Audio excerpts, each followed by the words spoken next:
They say some places are cursed not because of what you see, but because of what you feel. And I should have listened. I should have trusted that gut feeling when I first stepped into that forest, when the air grew colder for no reason, when even the birds seemed to hold their breath. But no. I stayed the night in that cabin. And I swear to you I wasn't alone. Let me take you back a bit. I wasn't anyone special. I didn't have much, not money, not love, not even a real home. My name is Elian, and I've been carrying the weight of silence most of my life. I grew up in the province with relatives who only took me in because they had no choice. My parents died when I was just a boy, one in an accident, the other taken slowly by illness. After that, I was passed around like a problem no one wanted to solve. People always say, you're lucky to be alive. But sometimes being alive feels like the cruelest punishment. Especially when the world never lets you forget how unwanted you are. I found escape in nature, forests, rivers, mountains. I always believed trees were better listeners than people.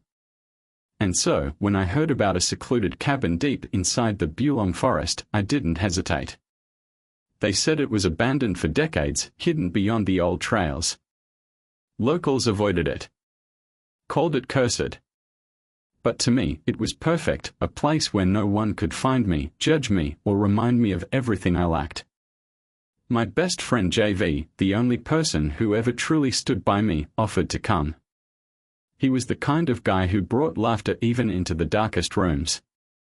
We'd been through everything together, school fights, days without food, endless nights talking under broken streetlights.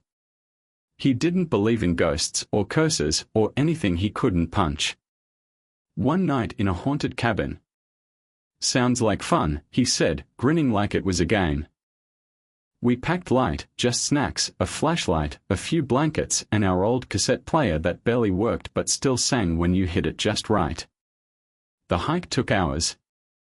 The deeper we went, the quieter everything became. No birds.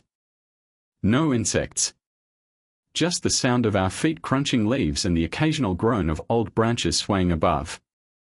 The cabin appeared just before sunset, almost like it had been waiting. It looked exactly how you'd imagine an abandoned place would, rotting wood, shattered windows, and vines crawling up its walls like dead fingers. But what struck me most was the door. Unlike the rest of the place, the door was clean. Polished. As if someone had recently used it. JV laughed, maybe the ghosts have good housekeeping. I didn't laugh. Inside, the air was thick. Not dusty, just a heavy, like it was holding its breath. Everything was still, yet I felt watched. The floor creaked under our steps, but the sound didn't echo. It was swallowed. Absorbed. As if the house didn't want our presence remembered. We found an old fireplace, half collapsed, and a wooden table with carvings I didn't understand. Symbols. Circles. Strange scratches that weren't made by any knife I knew. JV, being his usual self, took pictures, joked about uploading them to scare our classmates. But I couldn't shake the feeling that we were guests in something else's home. That night, as darkness swallowed the trees and shadows stretched across the walls, we lit a candle and played old music to distract ourselves. We laughed. We shared snacks. For a moment, it felt almost normal. Then I heard it. Not loud. Just a faint knock. Not from the door, but from inside the walls. JV froze. You heard that, right? I nodded. Maybe just rats, I whispered. But the knocks continued. 3, then silence. 3 again. Rhythmic. Intentional. We searched the cabin, finding nothing, no holes, no animals. Just cold wooden walls that seemed to breathe when you weren't looking. Later, while JV dozed off wrapped in his jacket, I sat awake, eyes darting between corners. That's when I saw it, the mirror. I don't remember seeing it earlier. It was cracked, mounted on the wall near the stairs. And in its reflection, I saw movement. Not behind me, not around me, just in the mirror. A shadow. Slight. Quick. But I swear its head was turned toward me. I rushed to the mirror. Nothing there. My reflection stared back, pale and wide-eyed. But the cabin behind me, in the glass, looked slightly different. Like time had shifted. The symbols on the table glowed faintly. The candle, though burning beside me, flickered only in the mirror. I called JV. He groaned, half asleep, told me to stop messing around. But I knew something was wrong. Something ancient. Something watching. Then came the whisper. Not in my ear. Not from JV. Inside my mind. Elian, my name. Spoken with sorrow. Or warning. I stood still, heart racing. I couldn't move. Couldn't scream. Then the candle blew out, without wind, without touch. Just gone. Darkness swallowed everything. JV woke up, startled. What the? Before he could finish, we both heard the sound. Footsteps. Slow. Wet. Heavy. Walking just outside the cabin. Then stopping at the door. Knock. Knock. Knock. JV jumped to his feet. Someone's out there. But I already knew whoever, whatever it was, didn't come from the forest. It came from below us. From this cabin's rotting foundation. From a place forgotten by time and cursed by memory. We didn't move. The knocking stopped. Then the door opened. But no one entered. Just cold wind. And then a laugh. Low. Raspy. Like a child playing hide-and-seek in a graveyard. JV whispered, "We should go." I nodded. But something in me told me it was too late. Because when I turned toward the mirror again, there were 3 reflections staring back. And only 2 of us were alive. The 3rd reflection didn't move. It just stood there, staring back at us, dark and still. Its eyes weren't eyes. They were black pools, like deep wells with no bottom. I blinked, hoping it was just fear playing tricks on me. But when I looked again, it smiled. A crooked, unnatural smile that didn't belong to any human. JV pulled me by the arm. We need to leave. Now. We rushed out into the cold forest night. The wind howled, the trees swayed like they were whispering secrets. Behind us, the cabin door creaked slowly, closing on its own. We didn't speak as we ran. Our breath fogged in the cold. I kept looking over my shoulder, expecting to see something following us, but there was nothing. Nothing except a growing weight in my chest. By the time we reached the edge of the forest, the sky was already shifting to dawn. JV collapsed on a rock, sweating and shaken. "Elian," he said finally, "what was that back there?" I wanted to say I didn't know. But deep down, something told me this wasn't just a haunted place, it was personal. Somehow, that darkness knew me. The next day, we tried to go back to our normal routine, but something had changed. JV became distant, quiet. And me, I started having dreams. No, not dreams. Memories. At least, that's what they felt like. Flashes of a woman in a red skirt, standing by a river, whispering prayers in an old tongue. A man, tall, silent, digging a hole in the forest floor at night. A child screaming as hands reached from under the earth. Then, one evening, I found something strange in my old bag. A small shell, a kabibe, with gold lines across it like veins. I didn't remember packing it. I didn't even know where it came from. But when I touched it, a cold shiver ran through my spine. And then I heard it again. The same voice from the cabin. "Elian," I dropped the shell. But the whisper didn't stop. It grew louder. Clearer. until it spoke not to my ears but directly to my soul. You must return before the shadows awaken fully. I didn't know what it meant. But I knew I needed answers. I went to the oldest person I knew in our town, Aileen Rosa, a retired albulario who lived near the old cemetery. People said she was crazy. That she talked to spirits and saw things no one else could. But I had no one else to turn to. When she saw the shell, her eyes widened. "Where did you get this?" she asked.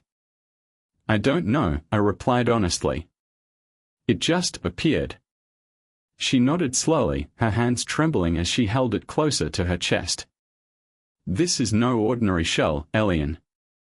This is a mucha, a spirit vessel. Passed through generations to guard a bloodline or curse it." I didn't understand. "What bloodline?" "Yours," she said, looking deep into my eyes. "You are not just a poor orphan, Anak. Your family was once powerful, keepers of balance between the human world and the spirit realm. But something happened long ago, something that broke that balance." She took a deep breath before continuing.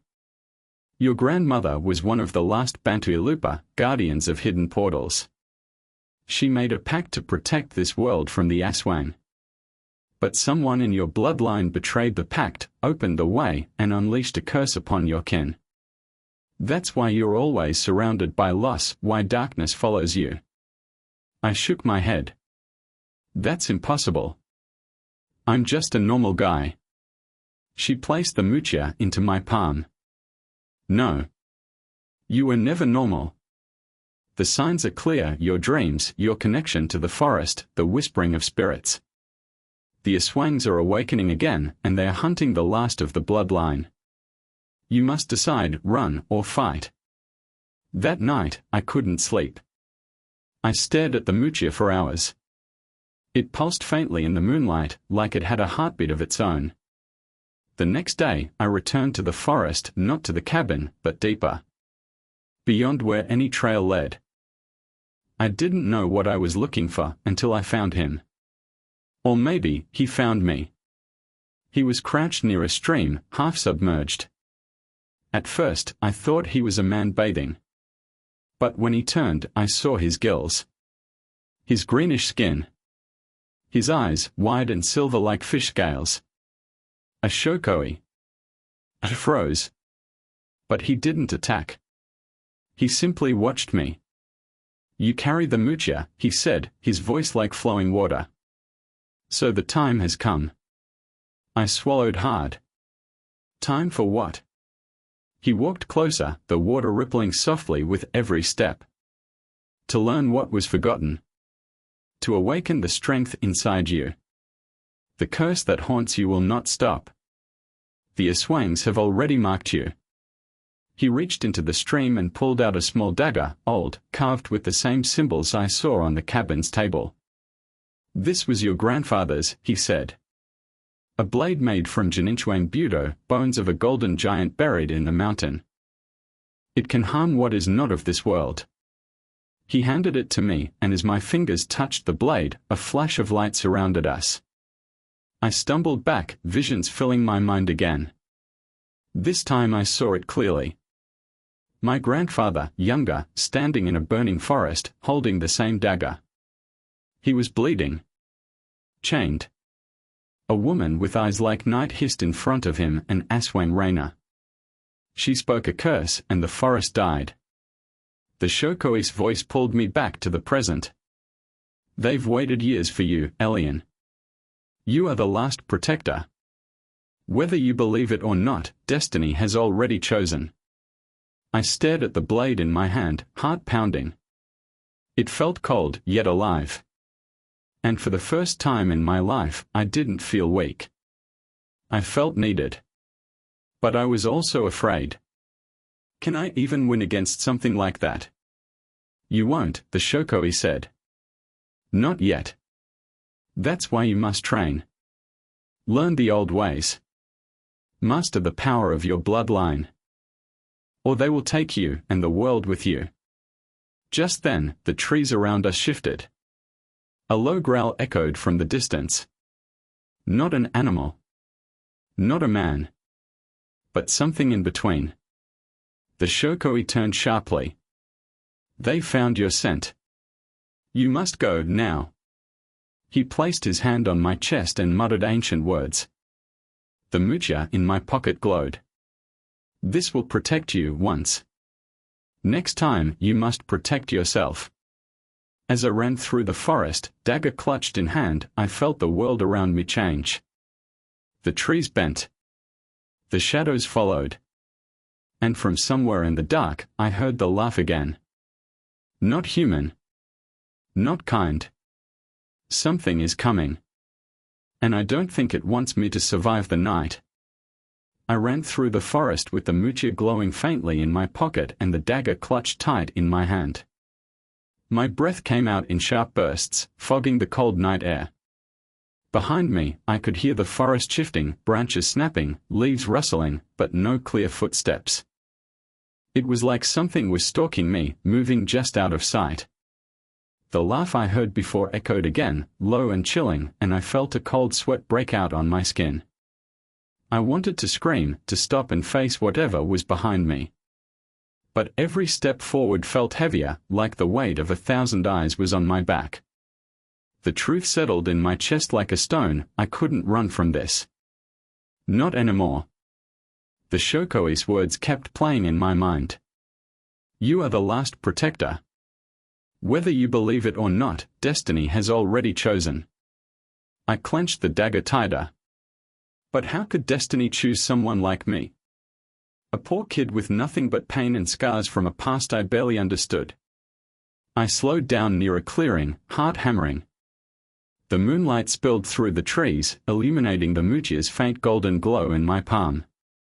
I sat down heavily on a mossy rock, the cold seeping through my clothes. The silence around me felt thick, almost suffocating. It was the kind of silence that forces you to face yourself. I remembered my childhood, the way my father disappeared without a word, the bitter anger in my mother's eyes, the way my relatives would avoid looking at me as if I were a ghost.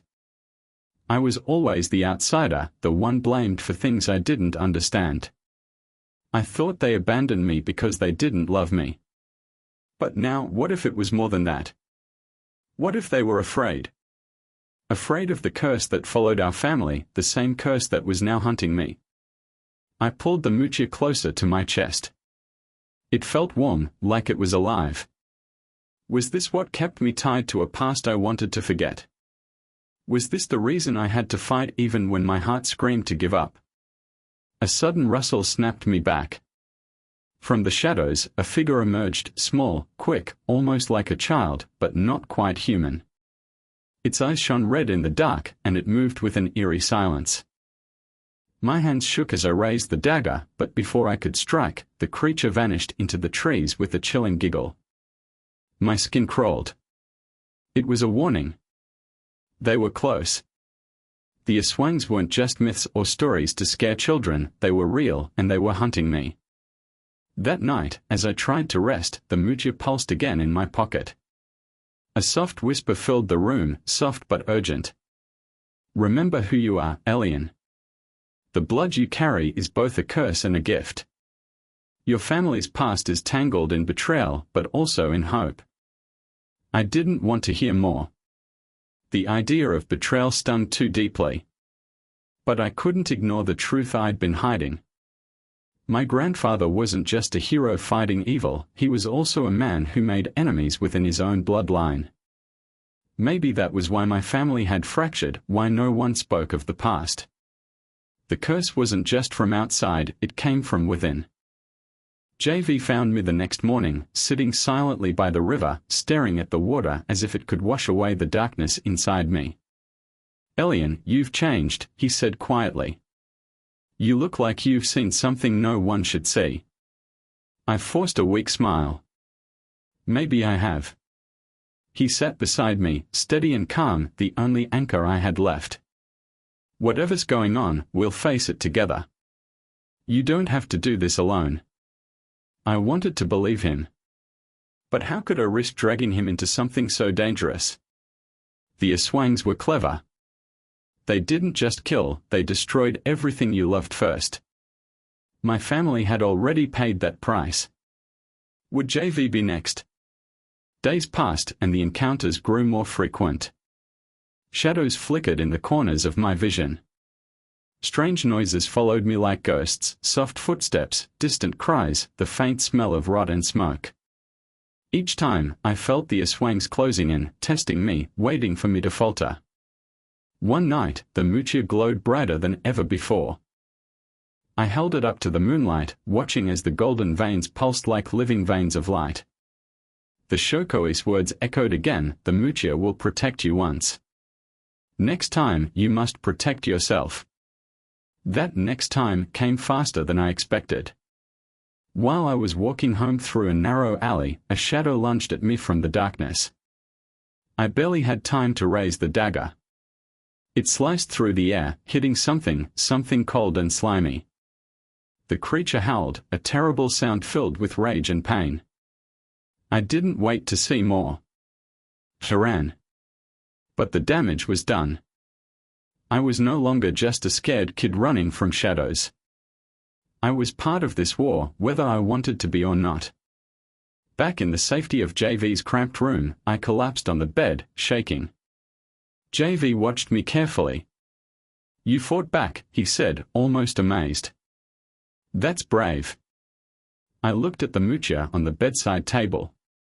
It seemed to glow weaker now, like it had used some of its power. The dagger lay beside it, still cold and sharp. I don't know if I'm ready, I confessed. If I'm the hero they want me to be. JV shrugged. Maybe you don't have to be. Maybe you just have to be you. The real you. His words hit me harder than I expected. I was tired of pretending to be strong. I was tired of the silence around my past, the questions I never dared to ask. But if I was to fight this curse, to protect what was left of my family's honor, I had to face the truth, no matter how painful. The next day, I went back to Ailing Rosa for guidance. She prepared a small ritual to help me connect with my ancestors. The air around her hut grew thick with incense smoke and the scent of herbs. She placed the Mutia on a carved wooden altar and whispered prayers I couldn't understand. As I closed my eyes, visions flooded my mind, faces of my family, some kind, some cruel. I saw my grandmother standing by the river, chanting to keep evil at bay. I saw my grandfather falling to the Aswang Queen's curse, his blood staining the earth. And I saw a shadowy figure among them, someone close, betraying everything. I gasped awake. Ailing Rosa's eyes were filled with sorrow. The betrayal runs deep, Anak. But your heart will decide the rest. I felt both lost and determined. The weight of my bloodline's secrets pressed down on me, but the Mutia in my hand pulsed with warmth, a reminder I wasn't alone. That night, as I prepared to rest, JV sat beside me. Whatever comes next, he said quietly, we face it together. For the first time, I believed it might be enough. But as the wind howled outside and shadows stretched long across the walls, I knew this was only the beginning. The Aswangs were watching, waiting for me to slip. And somewhere, deep in the forest, the cursed cabin stood silent, ready to claim its next victim. I wasn't just fighting a curse. I was fighting my own past. And the night was far from over. The days grew shorter and the nights colder, but the fear inside me only burned hotter. Every shadow in every corner felt like it was watching, waiting. The forest whispered warnings I couldn't ignore, and the Mutia in my pocket pulsed like a heartbeat, reminding me of the burden I carried. JV and I moved cautiously now, like we were walking through a world that could shatter beneath our feet at any moment. We barely spoke about what we feared most, the Aswangs. They were no longer distant threats hidden in stories. They were real, gathering strength with every dark moon, preparing for something terrible. I couldn't sleep. Not just because of nightmares, but because I knew the enemy was coming closer. Their signs were everywhere. The animals in the forest stopped singing, birds vanished. The air grew thick with a strange scent, earth and smoke, decay and something metallic, like blood. And then there were the marks, deep scratches on tree trunks, symbols scorched into the earth near the cabin, signs of their presence, their claim. JV tried to keep me grounded. "We'll get through this, Elian. We have to." I wanted to believe him, but the truth weighed on my chest like a stone. What if I wasn't strong enough? What if the curse was bigger than me, darker than I imagined? One evening, we returned to the old hut of ailing Rosa. The albulario's eyes were darker than ever, filled with worry. She had spent days preparing a special ritual, one that could strengthen the Mujia's power and awaken more of my bloodline's magic. But even she admitted it might not be enough. "You will need to face them in the forest," she said softly, "where the lines between worlds are thinnest.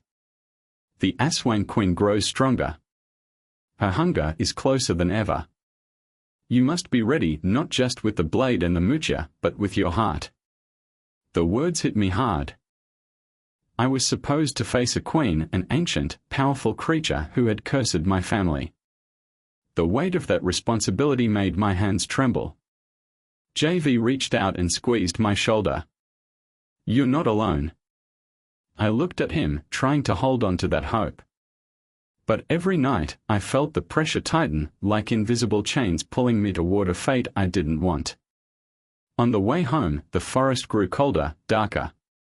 I could almost see eyes in the blackness, watching, waiting. A chill ran down my spine, and the Mujia glowed faintly in my pocket as if warning me. We made a plan. We would go back to the cabin, the center of the curse. That place held answers and danger. We would need every bit of strength to face what waited there. But doubts gnawed at me. Could I protect JV? Could I protect myself? Or were we walking into a trap? The night before we left, I sat by the river, the water whispering around my feet. Memories flooded in, my family's faces, the betrayal, the curse, the sacrifices. I felt torn between the pain of the past and the heavy hope of the future. The Mujia pulsed softly, steady like a heartbeat. It reminded me that no matter how dark the night, there was still light. But that light needed me to fight for it. As the dawn broke, JV arrived with a small pack, simple weapons, herbs, and the few charms ailing Rosa had given us. We shared a silent look, neither of us ready but both knowing there was no turning back. The forest seemed to hold its breath as we stepped inside. The cabin waited, silent and watching. The Aswangs were close and the night was far from over. Whatever came next, we would face it together. The forest felt different that morning, as if the trees themselves were holding their breath, watching, waiting for something no one dared to name. JV and I moved carefully, every step muffled by the thick blanket of fallen leaves. The Mujia burned softly against my chest, its warmth a fragile shield against the cold dread creeping in my heart. We reached the edge of the clearing where the cabin stood, silent, dark, its broken windows like empty eyes staring into the depths of the woods. The air was heavy with a strange scent, a mixture of earth, smoke, and something metallic that reminded me too much of blood. I was about to step forward when JV stopped me with a hand on my arm. His eyes were wide and tense. "Elian, something's not right." I followed his gaze. From the shadows, a figure emerged, not an Aswang, but someone familiar. My breath caught. It was my cousin, Mara. Mara. The one who had turned her back on our family years ago. The one everyone whispered about, the one who disappeared after my grandfather's death. Everyone said she abandoned us, that she was selfish, that she sided with the darkness. But here she was, stepping out of the shadows like she belonged to the night. Her eyes were cold, hard. "You're too late," she said quietly. "They are already here." I wanted to ask what she meant, but JV grabbed my arm again, urging me to stay silent. Mara's presence was a shock, but the real twist came when she reached into her pocket and pulled out a small, twisted charm, a dark Mujia, the opposite of mine. It pulsed with a cold, sickly light. You don't understand what you're dealing with, Elian, she said, her voice low but fierce. This isn't just about curses or family secrets. It's about power. The Aswang Queen promised me strength, freedom from the chains of our bloodline. And I accepted. The betrayal hit me like a knife. Mara, the one who should have been with us, was now working with the enemy. But why? What had she truly become? JV's grip tightened on my shoulder. We need to get out of here. But I was frozen, staring at Mara and the dark mucha in her hand. Then, without warning, she raised the charm, and the ground beneath us trembled. From the trees, shadows twisted and stretched, forming terrible shapes, monsters with glowing eyes and sharp claws, circling us like wolves hunting their prey. The Aswangs. But these were different, more powerful, more cruel. Mara's dark mucha seemed to summon them, binding them to her will. I realized then that the curse wasn't just about fighting the Aswangs, it was about a war I had never fully understood. Mara's betrayal wasn't just personal. It was part of something bigger, darker. I reached into my pocket and held the mucha tight. Its warmth spread through my fingers, and for a moment, I felt my grandfather's strength flow into me. We have to stop her, I said, voice shaking but determined. JV nodded. But how? She has power we don't. As the creatures closed in, I understood that the battle ahead wasn't just for survival. It was for the soul of our family, the future of the forest, and maybe even the world beyond. The stakes were higher than I ever imagined, and the night was far from over. The forest seemed to close in around us, the shadows growing thicker, heavier, as if the trees themselves were leaning in to watch the final act unfold. Mara stood ahead, her eyes burning with a cruel fire, the dark mucha pulsing in her palm like a heartbeat of darkness. The creatures she'd summoned snarled at the edges of the clearing, their eyes glowing in the moonlight, waiting for her command. JV's hand tightened around mine, steadying me, reminding me I wasn't alone. But inside, my heart thundered not from fear, but from the crushing weight of everything that had led to this moment. The blood in my veins, the legacy of my family, the betrayal, and the hope that still flickered like a fragile flame. Mara's voice cut through the silence, cold and sharp. You don't have to do this, Elian. Join me. Together, we could rule this darkness, break free from the curse. Why waste your life fighting what you're meant to embrace? Her words twisted inside me. Was she right? Was this curse something to accept, to use? Or was it a chain I had to break? I looked down at the mucha in my hand, warm and glowing softly. The opposite of hers, but somehow connected, like light and shadow dancing in an endless battle. I could feel my grandfather's strength through it, a power born of sacrifice and love, not greed or fear. I won't give in, I said, voice steady, though my hands shook. Our family's strength isn't from darkness. It's from protecting what's good, what's still alive. Mara laughed, bitter and sharp. Then prepare to fall. With a fierce cry, she raised her dark mucha. The creatures surged forward, a wave of snarling shadows. JV and I braced ourselves. I gripped my dagger, feeling its cold weight like an anchor. The battle began in a blur of motion, claws flashing, shadows twisting, the sharp tang of fear and adrenaline flooding my senses. I fought with everything inside me, each strike guided by the mucha's warmth, each breath a promise to protect, to survive. JV was there beside me, fierce and unyielding, fending off the monsters with makeshift weapons and courage that felt almost like magic. The forest echoed with the sounds of struggle, the clash of blade and claw, the snarls and growls, the desperate breaths of two friends fighting for a future. Mara watched from the shadows, her eyes never leaving me. She was powerful, more than I imagined, weaving dark magic that twisted the very air. But every time I felt myself faltering, the mucha blazed bright, and a strength I didn't know I had surged through me. In the heart of the battle, Mara stepped forward, the dark mucha glowing fiercely. You can't win, Elian. You're fighting a fate you can't change. I met her gaze, fierce and unbroken. Maybe. But I'm not fighting for fate. I'm fighting for my family. For the chance to choose. With that, I charged, dagger gleaming. Our blades clashed, not just metal, but light and shadow, hope and despair. The forest seemed to hold its breath as we fought, each strike echoing the weight of generations. Suddenly, the mucha in my hand flared, blinding light pouring out, pushing back the darkness like a rising sun. Mara screamed, staggering, her dark mucha shattering into fragments that dissolved like smoke. The creatures howled and vanished into the night, the shadows retreating. Silence fell, heavy and complete. Mara collapsed to her knees, breath ragged, her eyes no longer fierce but filled with something like sorrow. "It wasn't supposed to end like this," she whispered. I knelt beside her, heart pounding. "It doesn't have to end at all. There's still a choice."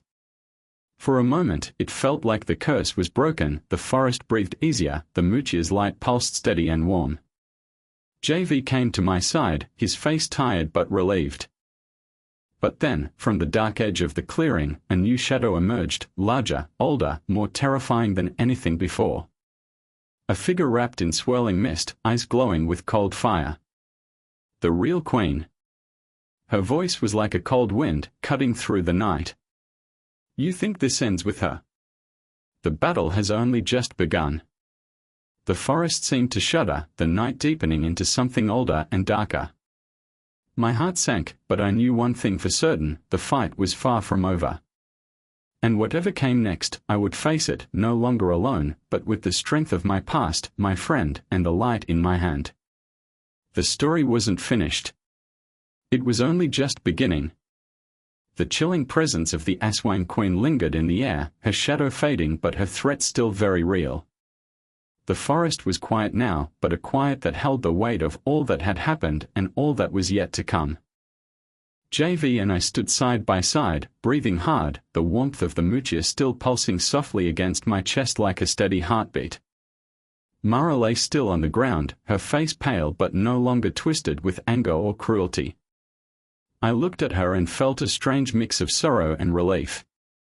She had chosen a dark path, but in her last moments of weakness, I saw a flicker of the cousin I once knew, a girl lost in the shadows, trapped by a curse that had haunted our family for generations. I knelt beside her, my voice gentle. "It doesn't have to be this way. You could have chosen differently." She managed a faint, bitter smile. "Maybe in another life." And then she was gone, her body fading like mist into the morning light. I closed my eyes, the weight of everything settling deep inside me. The battle had ended, but the scars remained, not just on my body but on my soul. JV put a hand on my shoulder. "We did what we had to do. You were brave." I nodded, swallowing the lump in my throat. It wasn't just me. It was all of us, our family, our past, the strength we never knew we had. We walked back to the cabin, the forest feeling different now, lighter, somehow. The mucha's glow softened but stayed warm, a reminder that the curse was broken, or at least held at bay. The creatures Mara summoned were gone, and with them, the immediate danger. But I knew the Aswang Queen's warning wasn't empty. The fight might be over for now, but the darkness still whispered in the wind. Back at the cabin, JV and I sat quietly, the silence filled with the echoes of everything that had happened. I thought about my family, the secrets, the betrayals, and the love that still held us together despite it all. The curse had shaped my life, but it hadn't defined who I was. I reached into my pocket and held the mucha, feeling its steady pulse. It wasn't just a charm or a weapon. It was a symbol of hope, of resilience, of the choice to fight for something better. JV broke the silence. "What now?" I looked at him, the weight of responsibility heavy but clear. "Now, we rebuild. We protect what's left. We keep fighting not just the darkness outside, but the darkness inside ourselves." He smiled, tired but true. Together. That night, as I lay beneath the stars, I thought about the journey, the pain, the fear, the unexpected courage. The forest no longer felt like a prison but a home.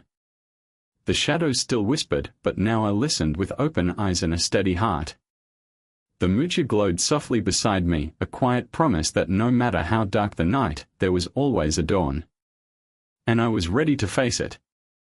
The story of the haunted forest cabin was no longer just about fear. It was about family, forgiveness, and the strength to choose light over shadow, even when the night seemed endless.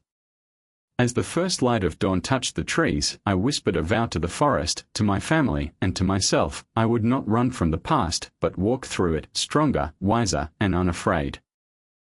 The night had tested me, but it had also made me who I was meant to be. And that was only the beginning.